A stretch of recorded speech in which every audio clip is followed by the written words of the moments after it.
My name is Kevin Caliendo. I'm an English professor here at Rose State, and my area of specialization is actually medieval literature. And it's been a while since I've spoken on Chaucer. I typically work on Old English, which is several centuries before Chaucer, but this is, in a sense, kind of getting back to my roots, because Chaucer really is what brought me into the Middle Ages as an area of study. And this particular topic is something that is adapted from a project I worked on that looked at gender identity in the Middle Ages, and in particular, just what it meant to be a man in the Middle Ages, how you defined yourself as a man. And I think it, from what I can tell, it turns out it really depends on what social category, what social class you resided in. That helped determine what were the things that you were expected to do as a young man in order to prove yourself. So if you've never read The Knight's Tale before, that's okay. I'm going to take us through the plot, and I think maybe this might inspire you or encourage you to read some more Chaucer, but it's definitely not a prerequisite for the talk. Knights in the popular imagination of today still have a pretty strong hold and a pretty clear definition for us. They're what we think of when we think of the Middle Ages. There are countless films about King Arthur, TV shows, parodies, and there are certain characteristics we identify with this stereotypical knight, the knight in shining armor. In many ways, knights embody one idea of masculinity in our culture today. The hero who rescues the maiden from all her troubles. He performs great feats for no reward but honor and renown. And it's perhaps not the dominant definition of masculinity, but I think it certainly is something that's still out there. And what's important to realize is that, well, actually, here's a perfect example. Anyone ever gotten spam before telling you, for only $10, we'll send you your coat of arms? And this is really an attempt to kind of, cash in on that idea that this kind of noble background is something that we all can achieve just through ordering a mug or a t-shirt or something like that. I know my ancestors on their fishing boats in Naples would probably be surprised to hear that there's a coat of arms associated with my family. So this whole notion of this medieval past that we all have some kind of connection to is something that definitely is out there. And it was, knights were very active in the medieval imagination as well. There was certainly an idealized idea of a knight, in addition to a knight as an actual person, a knight as an actual category. And it epitomized a particular set of ideals about masculinity, but not the only set of ideals about masculinity. Other segments of society, had different scales by which they measured themselves. And this gets us to this idea of the three estates. This is a model of medieval society that was essentially just promoted as the norm, as a way to keep society organized. You fell, and this is particularly for men, you fell into one of these three categories.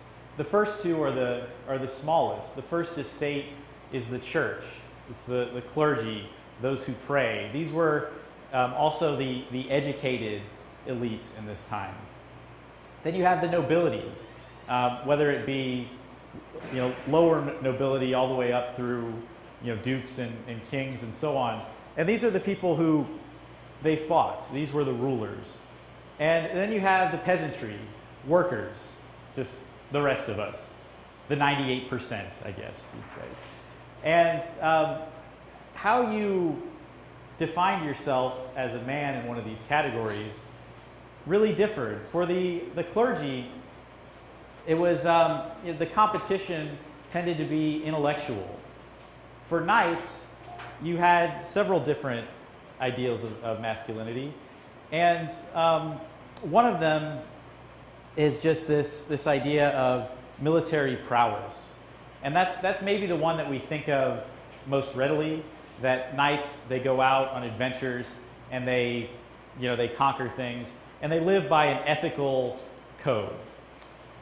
Well, it turns out that really this pairing of ethics with knights actually really emerges from literature rather than a reflection of everyday reality. Our term knight, originally pronounced knikta in Old English, just simply means someone who serves. It's another term for it is a thane, someone who serves a noble, serves a king. And the German equivalent of Ritter or French chevalier simply means a mounted warrior. So knights, by all these different terms, were originally just soldiers. Latin miles meant soldier, actually a foot soldier. But once you start to have this Arthurian canon emerge, and Chrétien du Troyes is a French author, Thomas Malory is an English author, some earlier versions, Gawain and the Green Knight and so on, they started to give knights a kind of ethical dimension. That knights, the ideal knight, lives by a certain code called chivalry. And what emerges from that is this, in actual everyday reality, knights started to be thought of this way. Kings tried to pattern their own kingdoms after King Arthur. Everyone wanted to be associated with King Arthur and what it represented for propaganda value as much as anything. Now this term here, male bonding, is a pun by this author named Ruth Karras. And she, I think, has the best definition of masculinity in the Middle Ages for knights. And really, there are several features of it. There's military prowess. So you have to prove yourself on the battlefield or in the tournament. And one of the reasons that jousting tournaments emerged, it was a way for knights to achieve some kind of military prowess in peacetime. When the Crusades are over and there's really no one to fight, how is a knight to prove himself except through a tournament? Now, to gain entry to these tournaments, that varied by region and by time. In England, some of the earliest knights were knights because they could afford armor and they could afford a horse, and then you're a knight. Later in the Middle Ages, you started having to prove that you had a whole lineage of knights on both sides of your family for 4 generations. So, access, started to become more restricted, and it was not just based on how much money you had to gain entry to this. Another category of knightly masculinity, or another feature, is appropriate behavior at court. So knowing how to carry yourself, particularly towards women at court, was an important quality. And then lastly, success in love. And Karras identifies this with the successful commodification of women. So it's not just getting a woman to fall in love with you. That's not really success in love. The key was that you're competing with other men, and that the woman becomes this device of that competition. And this gets us to this idea of courtly love. And well, what is courtly love? That's another thing that you hear associated with the Middle Ages. In a sort of romanticized version of it, it simply is the pursuit of a woman who's aristocratic in some way, and that the knight is supposed to submit to this woman, to do what she says. In a lot of Arthurian literature, knights go out and they perform all of these great deeds to try to impress a woman. And one thing that Chaucer argues is that the knight's goal was not just to impress women, but actually to impress other men. And knights use their attractiveness to women in order to achieve that. So thus, women mediated these relationships between men. So for men to compete with each other, getting a woman to fall in love with him was just another way for him to achieve some kind of dominance among a group of other knights. And that brings us to Chaucer. The general prologue of the Canterbury Tales is in a genre that's called estate satire. Earlier I referred to these three estates, those who fight, those who pray, and those who work. And all of Chaucer's pilgrims fall into one of those categories. The reason that it's satire is that for many of the pilgrims, Chaucer takes the idealized form of that category, of a monk, for example, and he has the monk do very unexpected or improper things. Chaucer's monk loves to hunt. He loves to eat roasts, and he has very fancy clothing. He has an ermine scarf. I mean, all of those things are not characteristics you would associate with a monk.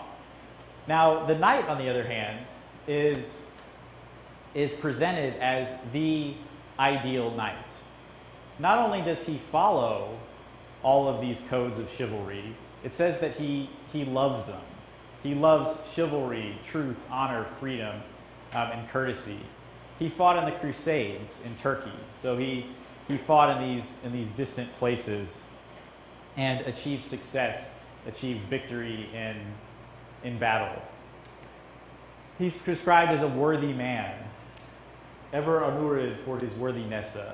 So there's no satire in the depiction of the knight.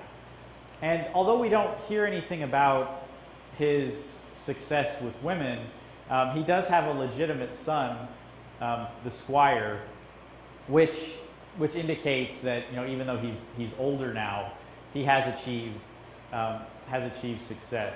And there are just plenty of details in his description that tell us that this is the perfect knight. He's on a pilgrimage, so he's not wearing his armor, but you can see the rust stains from his armor on his shirt, meaning that he's traveled very far. His armor has been used in battle. And this depiction of him comes from the Ellesmere manuscript of the Canterbury Tales, which had lots of little drawings of all of the different pilgrims. Now his son, on the other hand, the Squire, he is depicted as the stereotypical courtly lover. He's very well groomed. He dresses himself very carefully. He's called a lover and a lusty bachelor. He's so heartsick about his love for his lady that he doesn't sleep at night because he's just constantly thinking about her. He too is experienced in battle, but Chaucer is very careful to point out that these are regional conflicts. He's not off fighting in Turkey. He was in little skirmishes in Belgium. So he is not yet a knight. He's learning how to be a knight.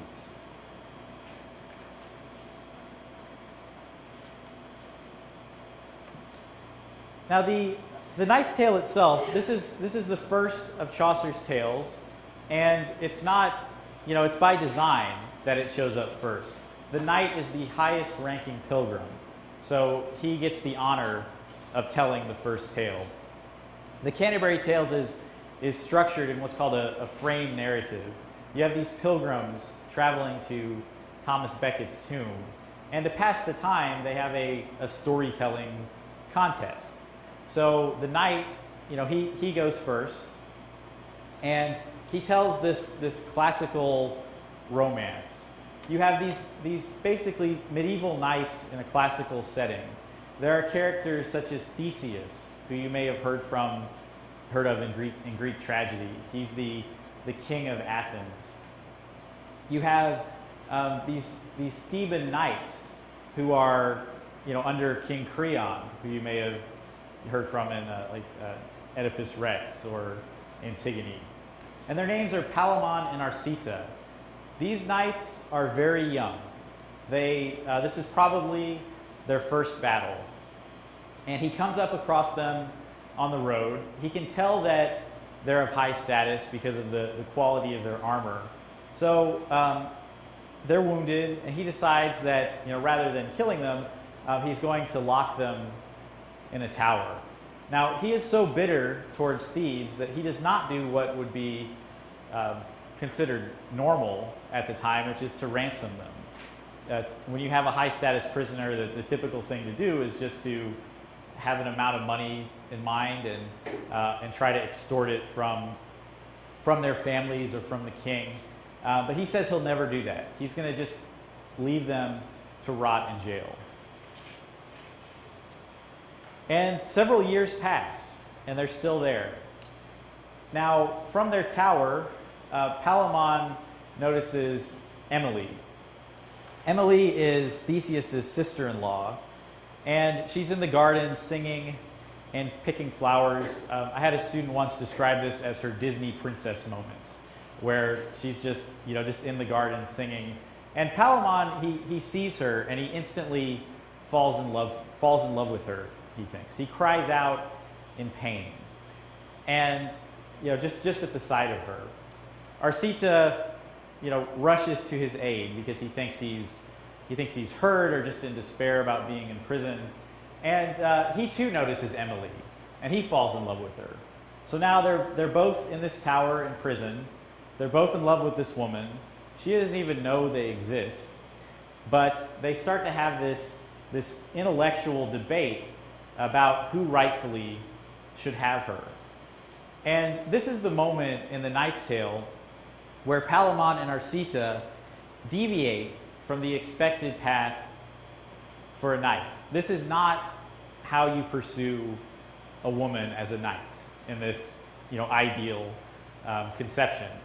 You are supposed to compete with other men for women, but not intellectually. Some of the points they make, Arcite said that, Palamon, you may have seen her first, but you said you thought she was a goddess. I saw her as a woman, so I rightfully should be the one to have her.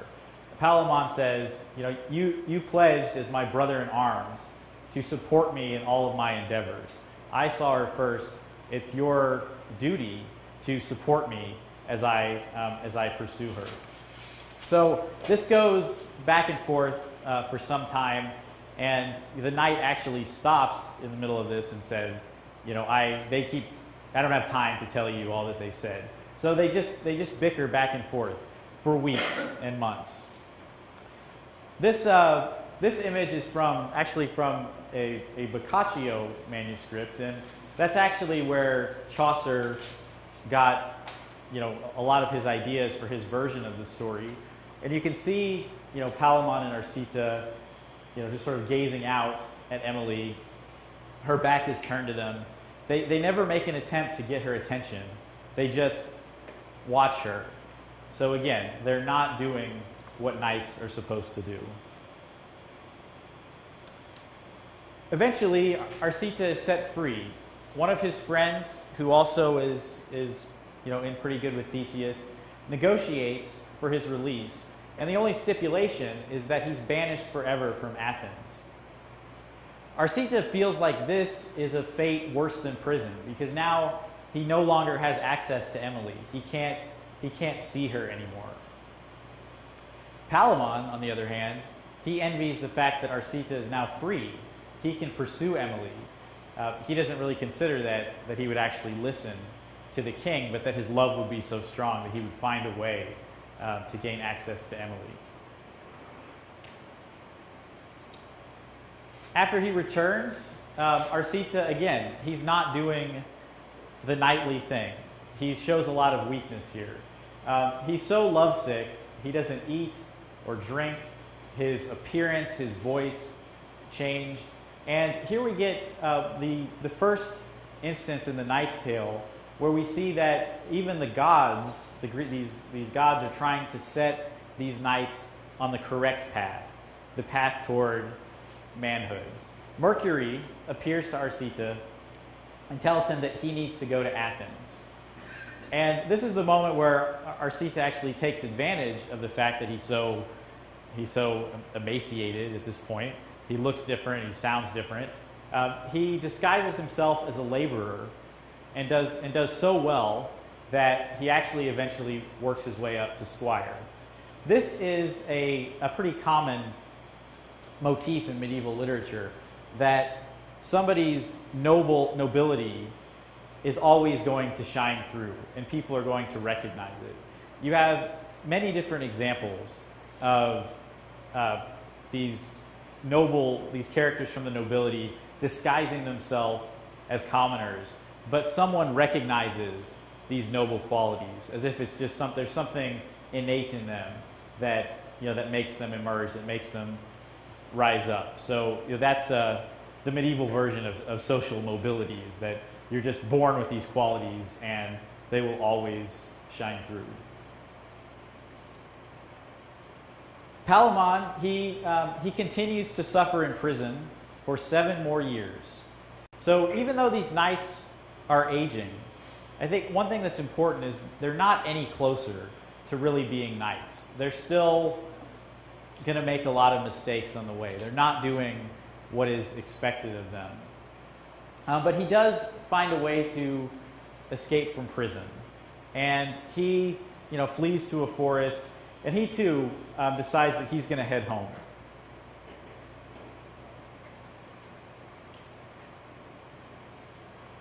Now, just by chance, Arcite is also in the same forest. He's continuing to lament his position. He's had to assume this name, Philostrata, and he's not any closer to winning over Emily than he was before. In fact, this proximity to her, without being able to do anything about it, is really tearing him apart.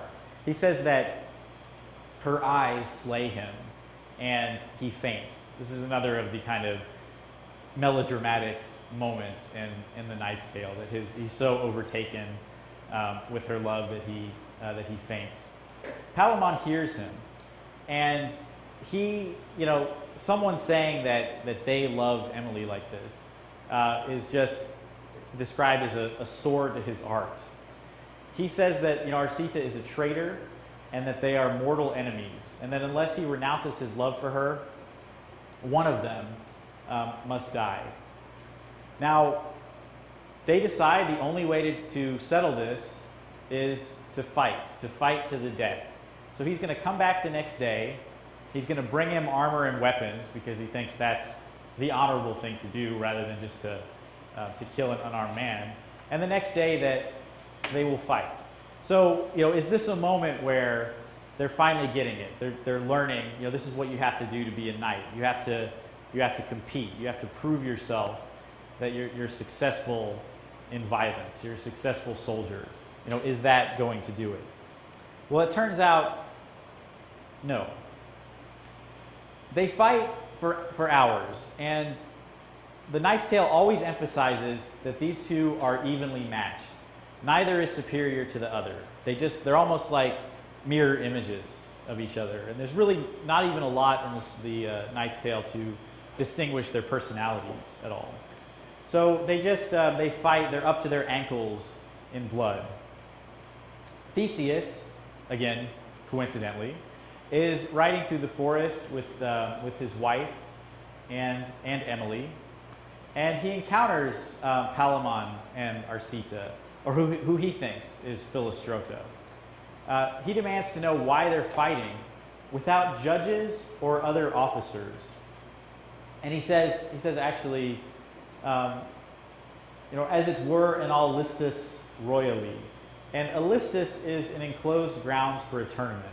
So he demands to know why these men, these noble men, he can tell they're both noble, why they would dare to fight independently, not in front of an audience, not in an officially sanctioned event.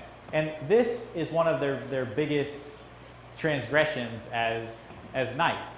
Not that they're fighting each other, not that they're doing violence to each other, but that they're not doing it in front of an audience. Their chivalric code, their identity as knights, their masculinity as knights, depends on them following the proper protocol, competing for a woman in front of an audience. And Ruth Karras argues that in the Middle Ages, for knights in particular, you cannot have masculinity without an audience.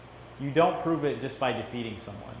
You prove it by defeating someone and having other people see it happen. So they're doing it wrong. Theseus, he steps in to correct this. Initially, he's so angry that he just wants to kill them both. But the queen and Emily intercede. They beg him to be merciful. So he comes up with a solution, and he finds a way to co-opt their rivalry, to use it for his own gain. And what he decides to do, because he understands, love's power to do this, he wants to give them a chance to resolve it. But, the problem, again, he expresses what the problem is here. The object of their affection doesn't even know about the rivalry. So not only is there no audience, there's no judges to determine a winner, that if one of them wins the battle, what do they really win? Emily didn't see it. They didn't actually prove anything by having this fight. It says that she knows no more of this affair by God than would a rooster or a hare. So, his solution, he's going to sponsor a tournament. Palamon and Arcite are going to settle this rivalry, but they're going to do it by each bringing 100 knights. So, not only are they going to fight, all of their knights are going to fight as well in front of the entire city. So, whoever slays his opponent or drives him out of the arena will win, and the winner will marry Emily. So, these two men, they're happy about this. They go back, they, begin to raise an army. And the reason that they're going to do this in a year is because Theseus is turning this into kind of a public works project, that they're going to build this huge arena. It's described as having walls, moats, tiered seating. It's going to have temples to Venus, Mars, Diana, sculptures and paintings. It's just, going to be completely decked out. And he's going to basically turn this into the Super Bowl. This is going to be the biggest event that the city has ever seen. And this is the medieval depiction of it. Doesn't look quite as impressive, I guess. But, one thing about the Middle Ages, their artists hadn't really developed linear perspective very effectively. So paintings typically look kind of flat. And this wasn't really an attempt to represent the grandeur of the event. But again, you have Theseus, and the important thing is that, he's presiding over this event. You have members of the clergy there, you have the knights there, the nobility, other kings come from distant lands to attend this event from as far as India. So he turns this into an expression of civic pride for Athens, that they are going to hold this huge event. So he co-opts this rivalry over a woman, for the benefit of the city. This is a depiction of the temple. So you have Mars, Diana, and Venus, and they each, Palamon, Arcite, and Emily, each pray. And their prayers are what, according to the knight, involves according to the knight is what brings the gods into this. Now, one thing that's important here is that in terms of their prayers, that the gods listen, and the idea is that they are going to fulfill each of their prayers. Now, Arcite, he simply prays for victory. He prays to Mars and he says, I want to be victorious in battle. Palamon prays to Venus, and he does not pray for victory. He prays for Emily. He says, I want to win Emily's affection. And, also that, he prays for mercy as well. And Emily, she prays to Diana. And her prayer is that I don't want to marry either one of these guys. So I want to stay a maiden forever. But if I have to, I want to marry the one who loves me the most. And this is what brings the gods into it. And in my reading of the Knight's Tale, it's, there's so many different things that you could focus on. But I think that the gods, much like Theseus, have this role of correcting Palamon and Arcite, of steering them, in the right direction. That, now you're doing things the right way. You're going to compete with each other in front of an audience, in front of the king, according to a set of rules. You're not just a couple of barbarians duking it out. That you're knights and you need to behave like knights. And now you're finally doing that. And the gods themselves, much like they do in classical literature, they start to take sides and they kind of bicker with each other about how to bring about the result that they want. Now, Theseus is very careful to say that this is not supposed to be a fight to the death. This is like basically a medieval version of capture the flag or something. You're supposed to capture the leader, and once you do that, you win. And he says this, although they're all fighting each other with swords, bones are getting broken, people are getting stabbed. So people are dying. But I think the king is trying to just wash his hands of any violence that occurs. If someone dies out there, it happens, it's an accident, but that's not what was intended. The battle is long, and once again, the sides are very evenly matched. Palamon's knights, Arcite's knights, no one has an advantage. Now, Palamon and Arcite, they're going at it again, and the only way that Arcite is able to win is when one of his knights stabs Palamon while the two are grappling and wounds him. Theseus steps in, he stops the fight, he says, okay, Arcite is now the winner. Now, this is where the gods intervene. And Venus sends Saturn and has him bring up all of this smoke and fire from the ground, and it scares Arcite's horse, and he falls off and is mortally wounded. He's just bleeding profusely. They have to cut his armor from him, and he falls. And with his last words, he tells Emily that she should marry Palamon. Now that doesn't happen immediately. There's this long period of mourning. Theseus finally brings them together and says, okay, you two should be married. You've mourned long enough.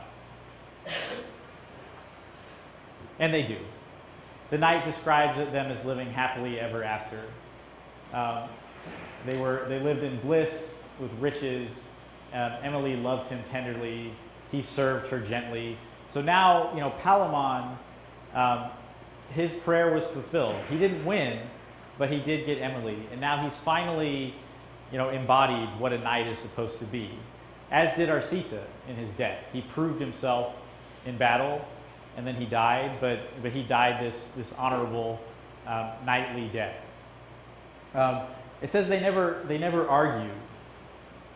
A student on an exam told me once that's the most unrealistic moment in the Knight's Tale, that this married couple never argues, but they don't. Now this and then the story ends. Now, one of the things that the knight does throughout this entire process is he keeps pausing and he keeps asking the audience questions. Basically like, whose side are you on? And one of the questions he asks is, who was the better man? Was it Arcite for winning in battle, or was it Palamon for being true, to his lady, to demonstrating to the gods that he loved her more, because that was his prayer? And the knight doesn't answer that question, but he just raises it, for the audience to debate, both the audience of pilgrims and also the audience of readers. And I think that the answer to that really is that they both were finally doing things right, according to this medieval code of chivalry. They had followed the code of competing with each other for a woman who actually could observe them and could see them doing that. There was an audience there. It turned into this public spectacle, as jousting tournaments would do. So they both were successful. A crucial moment in the story, just back to when they were initially captured, they really had not yet had an opportunity to learn everything that they needed to know. I think the depiction of love in this story is intended to be a bit comical. I mean, we might read it now and expect, well, that's just kind of how they depicted love at first sight. You fall down and faint that you're so in love. But I think even for Chaucer's audience, that was intended to be a little bit melodramatic. They know that they're supposed to pursue love, but they don't really know how to actually do that. So they start this intellectual battle. They've now stepped into the territory of the clergy and how they compete with each other, which is not correct. They attempt to battle, for her without a proper audience.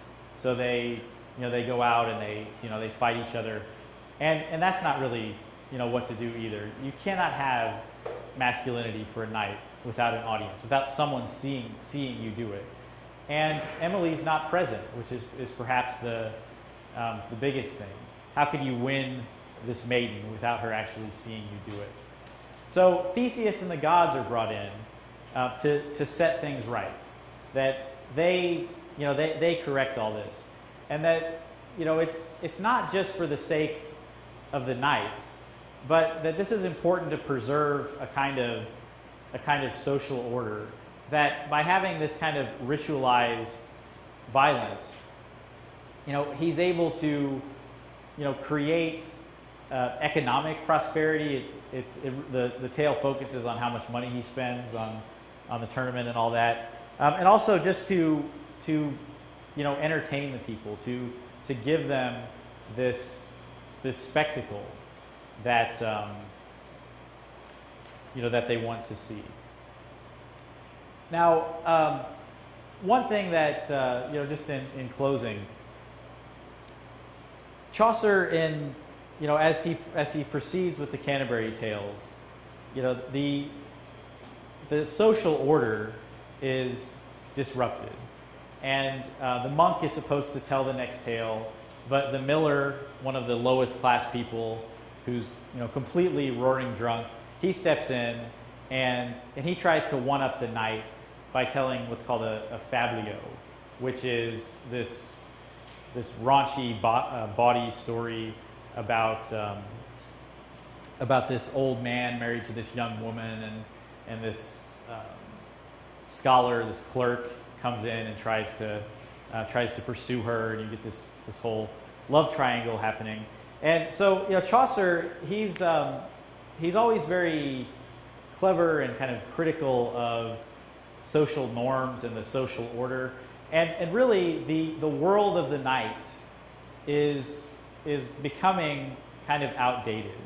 And the reason is completely, economic. That, like I said, you don't have these crusades to go on anymore. A lot of nobles have really exhausted a lot of their resources. You have the Black Plague, which created a shortage of labor. So peasants actually, paradoxically, gained strength. So many of them died off that there weren't enough of them to work the land, and nobles suffered for that. And so this old nobility begins to be replaced by this growing merchant class. And so a lot of the ideals of knights were beginning to crumble and decay a little bit. So I think that what Chaucer's doing, he's giving us idealized masculinity, idealized knights, but that are ultimately, inconsistent with the reality even of his time. So when we look at these knights and we think, okay, that's how things were in the Middle Ages, I think it's important to remember that those knights of King Arthur did not even reflect the reality of their own time. Thank you.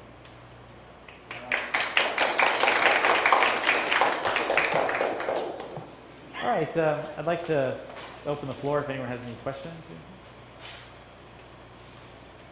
Yes. If you were assigned the task to choose the better kind, which would you choose? I think I would choose Palamon, because I think he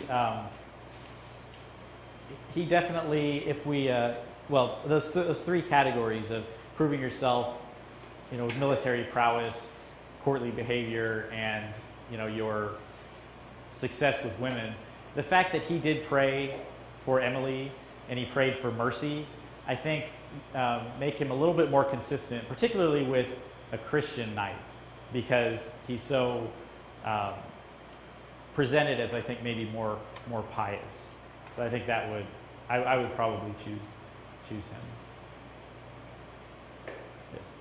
Is the integrating polytheistic ideas into medieval work, is that unusual at all? Because you had a knight who's supposedly spin to Turkey on a crusade for Christianity, and he's telling tales about the references, several different gods, several different classical gods. How does that sort of reconcile? It's actually not.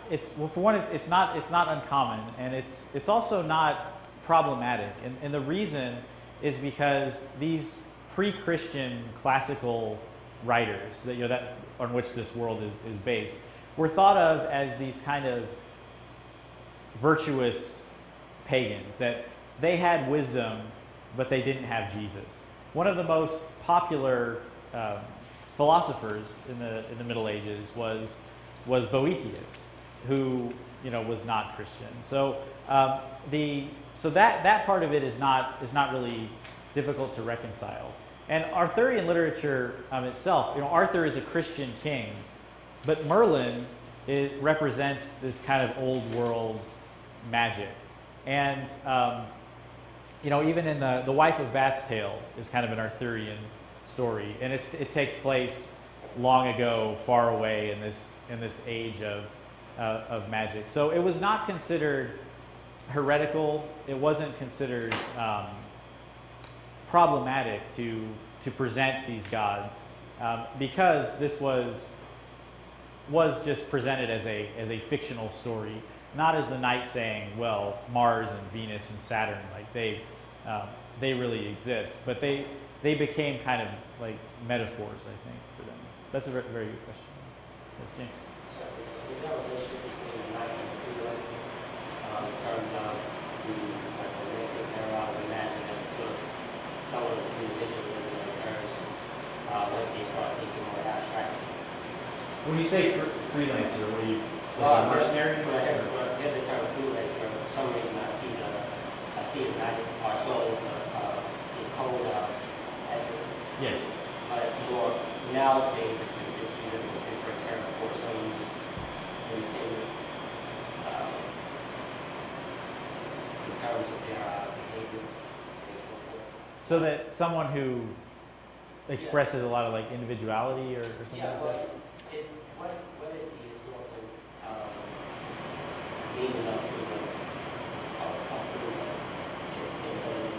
Well, I mean, I think that someone who freelances is just someone who does, is kind of like independent and is able to just pursue their own interests.